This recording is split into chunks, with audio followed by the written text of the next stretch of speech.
country. You know, I said Otsotsi must be a visitor in Jerusalem. He must have come to Kenya this night. And first of all, you can see the kind of attitude that Honorable Senator here demonstrates. He calls me a heckler.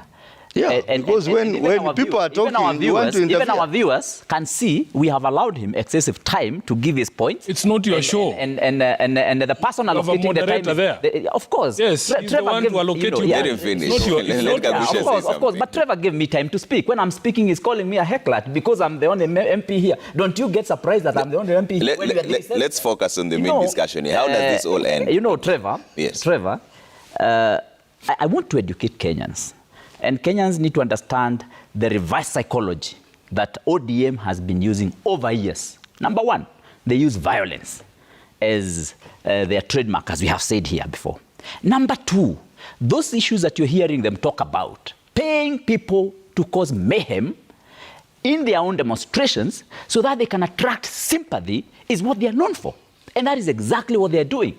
Those people and those gunwoods you're hearing and those goons you have heard them mention, they know how those goons ended up being in their own demonstrations. In fact, it is clear knowledge and there's credible evidence to show that most of those people who were shot yesterday were actually either shot by policemen who had been paid to shoot and kill by themselves to attract sympathy, or they were paid by themselves. Where is the evidence? Let's not make allegations. Where is the evidence? That is why, Trevor, that's why I called him a heckler. That is why, when Kenyans were forced and they were pushed to go and demonstrate in the roads, my senator here was doing a committee meeting in Parliament and taking tea.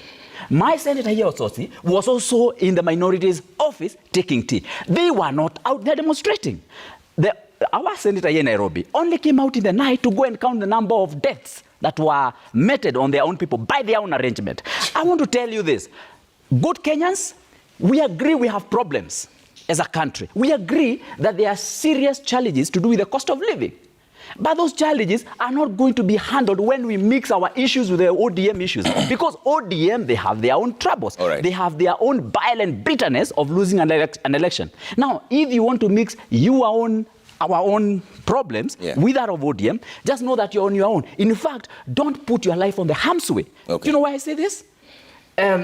Even though we have challenges of high cost of living, you have heard Otosi repeating here something that has been repeated severally, that the majority whip did say. But can you imagine that you as a Kenyan, when the finance bill on the table or was on the floor of the National Assembly, your member of parliament, who is now calling you to come and demonstrate, opted to go abroad and get per diem instead of sitting down and helping you to oppose the finance bill that did not believe in. Now, the same member of parliament, after eating and consuming that money that he took in per diem, if at all that is true, and it has been said by both sides, so could be true, after they did that, now they are calling you to go to the road and demonstrate. At the same time, they are not on the road to demonstrate. In fact, they are in their offices, conducting their meetings, eating sitting allowances, and then calling off the maandamano in the guise of, we know they are goons who have been hired. And yet they know they are the ones who planted those goons. And there is credible evidence by the way to show that. And that is why the politicians themselves do not go to the road.